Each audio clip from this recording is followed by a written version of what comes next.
Hello students, कैसे हैं आप सब लोग। तो आज हम पढ़ेंगे मनी बैंकिंग का पार्ट नंबर 3 और सेंट्रल बैंक के बारे में आज हम लोग स्टडी करेंगे। ठीक है, तो स्टार्ट करते हैं। Money banking class 12 macro economics part 3।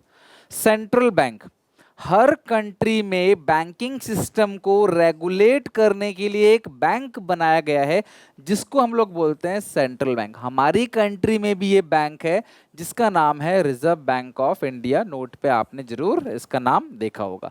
Actually note issuing authority है, यानी करेंसी को इशू करने का काम जो है वो किसका है? आरबीआई का। साथ में सारे के सारे कमर्शियल बैंक को रेगुलेट करना, गवर्नमेंट की हेल्प करना, सरकार को लोन देना, गवर्नमेंट की सेटलमेंट कराना, एडवाइजरी जारी करना, उनके लिए सारे बैंकों को सुपरवाइज करना, ये सारे काम सेंट्रल बैंक के हैं जो हम आज की वीडियो में अच्छे से डिटेल में पढ़ेंगे। सेंट्रल बैंक क्या है? एक एपेक्स बैंक है। Central bank is an apex bank जो कंट्रोल करता है entire banking system of a country. पूरी कंट्री का जो बैंकिंग सिस्टम है उसको कंट्रोल कौन करता है? सेंट्रल बैंक, यानी कि Reserve bank of India.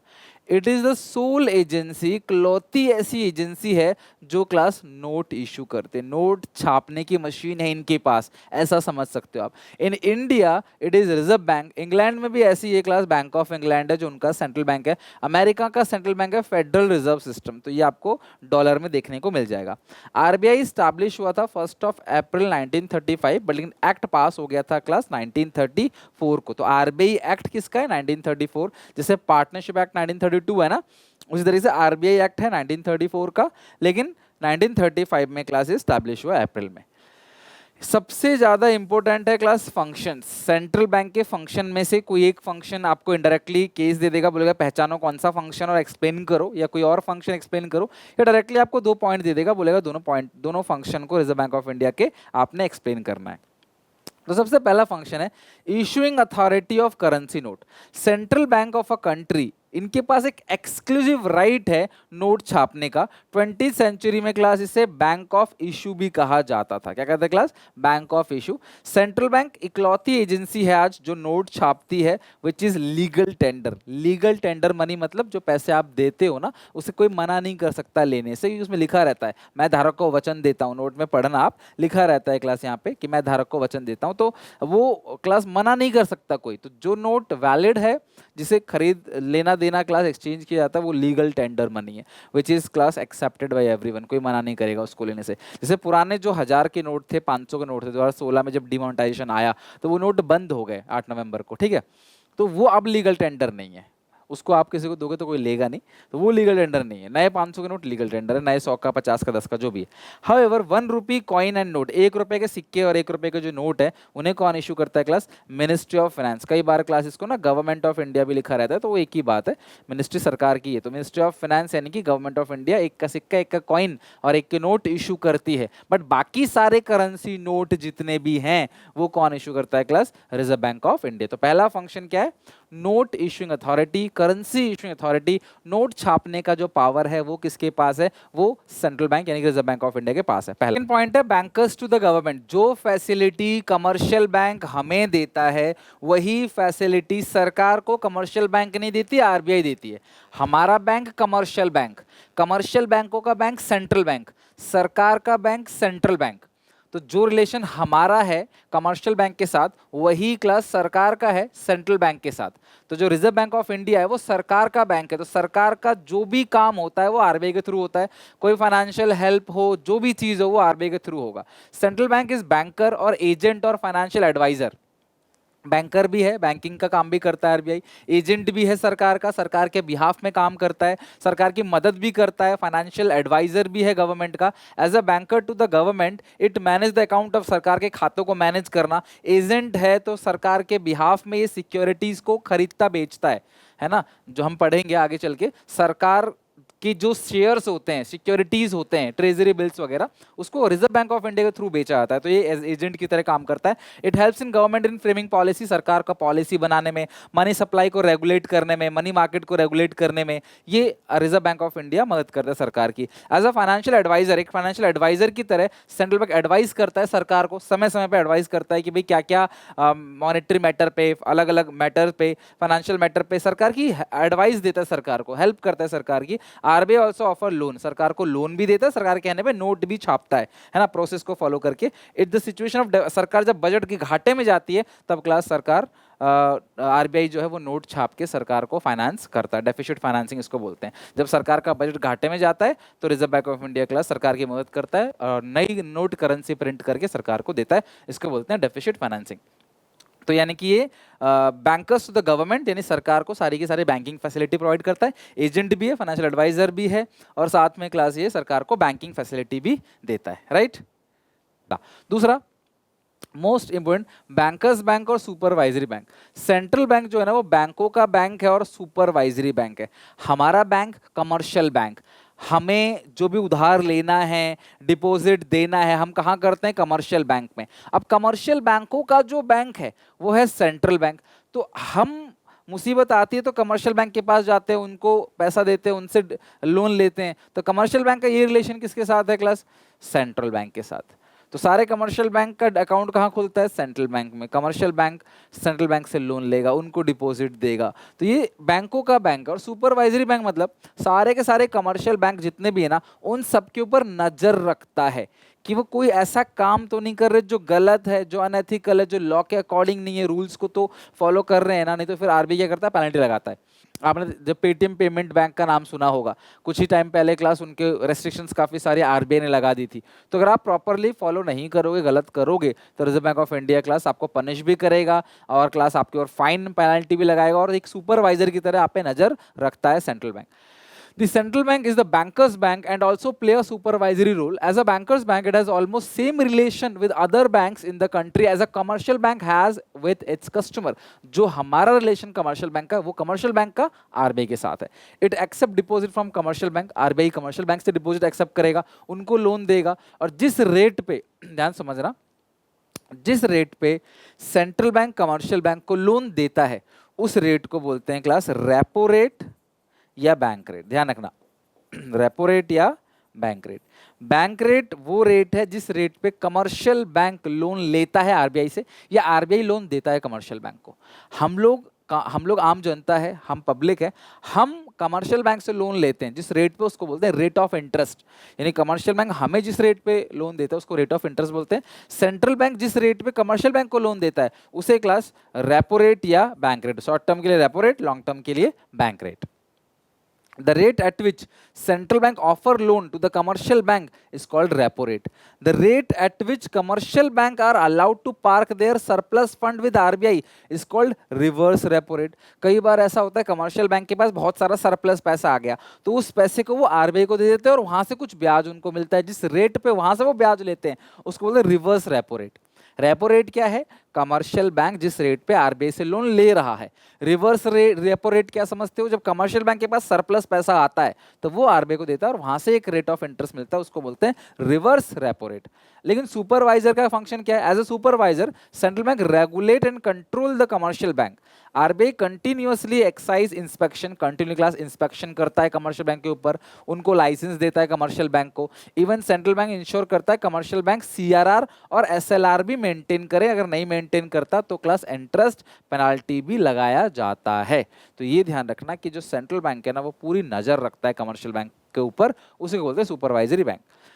Lenders of the last resort, जब भी कमर्शियल बैंकों को पैसों की महामारी होती है, वित्तीय महामारी जब भी कमर्शियल बैंक होती है, ठीक है, तो वो कमर्शियल बैंक किसके पास जाते हैं क्लास, सेंट्रल बैंक के पास, रिजर्व बैंक ऑफ इंडिया के पास। As we know commercial banks create liability यानी demand deposit many times more than their cash reserve.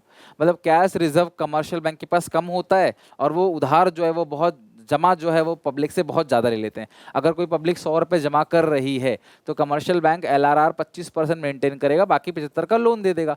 कल को वो पर्सन पैसा मांगने आ गया तो क्या होगा, तो ये मुसीबत का टाइम है, आप किसी और को पकड़ा चुके हो, वो पैसा मांगने आ गया तो क्या होगा। तो उस सिचुएशन में क्लास हम क्या बोलते हैं, lenders to the last resort. Commercial bank किसकी तरफ जाएगा, आरबीआई के पास जाएगा उनसे हेल्प मांगने। यानी कभी भी कमर्शियल बैंक को कोई भी फाइनेंशियल क्राइसिस आता है तो वो आरबीआई के पास जाता है हेल्प मांगने के लिए। However ever there are many occasion when a bank suffer crisis of finance, कई बार ऐसा होता है, कई चीजें ऐसी होती है, नॉट ओनली दिस केस, बैंकों को पैसों की जरूरत पड़ती है, तब क्लास वो क्या करते हैं, सेंट्रल बैंक के पास जाते हैं और उनसे वो हेल्प लेते हैं क्रिटिकल सिचुएशन में।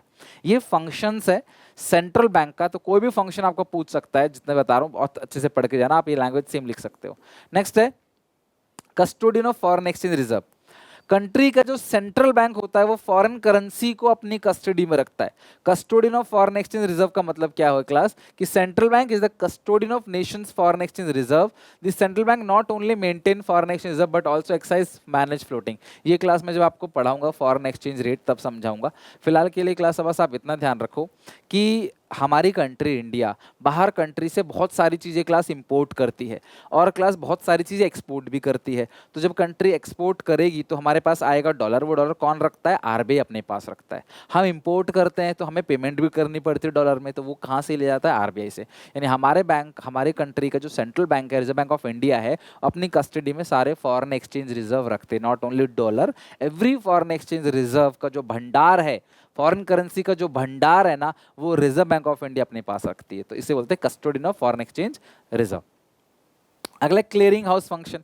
जब दो कमर्शियल बैंक के बीच में कोई डिस्प्यूट होता है ना, दो कमर्शियल बैंक के बीच में कुछ सेटलमेंट की बात होती है कि एक कमर्शियल बैंक दूसरे कमर्शियल बैंक को सेटल करेगा, तो वो सेटल किसके थ्रू होता है, रिजर्व बैंक ऑफ इंडिया के थ्रू। इसको बोलते हैं क्लियरिंग हाउस फंक्शन। मेरी बात समझना, आप मेरे से मान लो कोचिंग ले रहे हो, ठीक है, तो आपने मुझे 10,000 रुपए का एक चेक दिया जो कि आईसीआईसीआई बैंक का है, लेकिन मेरा जो बैंक है वो है PNB, Punjab national bank.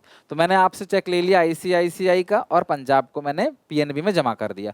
PNB वाला आईसीआई को फोन करेगा, बोलेगा कि भाई तुम्हारा एक चेक आया है, मैं पेमेंट कर दूं, मुझे खाते में पैसे हैं, तो आप बोलोगे हाँ कर दो। तो पीएनबी ने मुझे पैसा दे दिया, तो पीएनबी बाद में वो आपसे 10,000 रुपये लेगा। तो ये जो सेटलमेंट है, इसी तरीके से ऐसे भी हो सकता है कोई पीएनबी का चेक हो जिसको आईसीआईसीआई ने क्लियर किया हो। तो ये जो दो बैंक के बीच में सेटलमेंट का अमाउंट आ गया, इसको सेटल करने का काम किसका होता है क्लास, आरबीआई का होता है। Central bank act as a clearing house for transfer and settlement of mutual claim. एक दूसरे के ऊपर जो क्लेम है, दावा है, उसको सेटल कौन करता है, आरबीआई करेगा।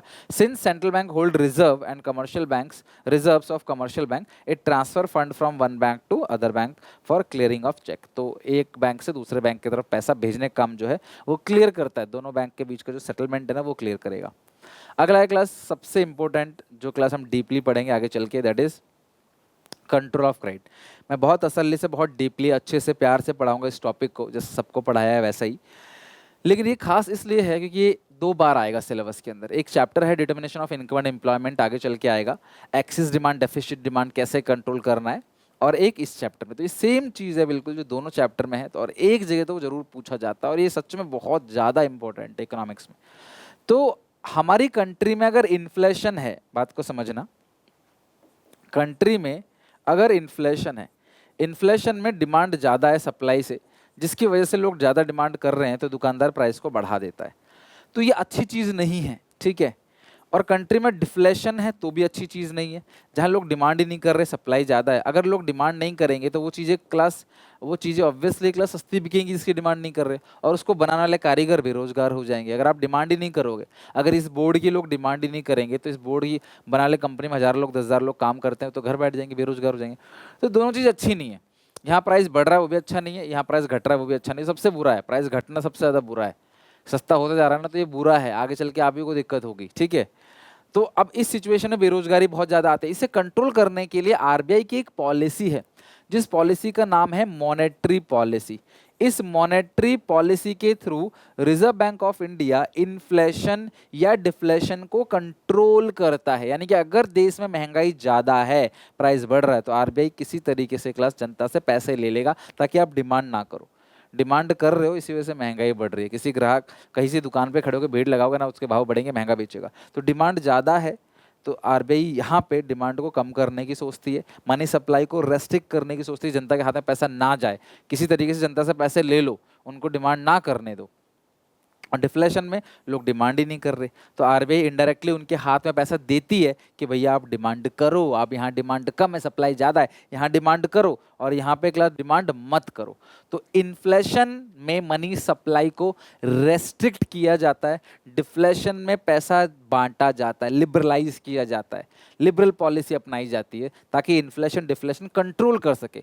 क्रेडिट को क्रिएट करने का काम, क्रेडिट क्रिएशन किसका था वो पढ़ा था आपने क्लास कमर्शियल बैंक के फंक्शन में। कमर्शियल बैंक डिपॉजिट एक्सेप्ट करता है, लोन देता है, क्रेडिट को क्लास क्रिएट करता है, but central bank class credit को कंट्रोल करेगा। कंट्री में इन्फ्लेशन डिफ्लेशन अगर है तो उसे कंट्रोल करने का काम सेंट्रल बैंक का है। The most important function of the central bank is to control the supply of money in the economy. It implies increase or decrease in the supply of money by regulating the creating of credit by the commercial bank. The central bank need to control the supply of money to cope with the situation of inflation. Inflation में money supply control किया जाता है and deflation के अंदर class money supply को liberalize, inflation में money supply को restrict किया जाता है और deflation में liberalize किया जाता है। तो money supply को control करने का काम जो है वो central bank का है। वो किस पॉलिसी के थ्रू करती है क्लास? उस पॉलिसी का नाम है मॉनेटरी पॉलिसी। उस पॉलिसी में क्या क्या है हम आगे चल के पढ़ेंगे, बट उस पॉलिसी से सेंट्रल बैंक क्रेडिट कंट्रोल करती है।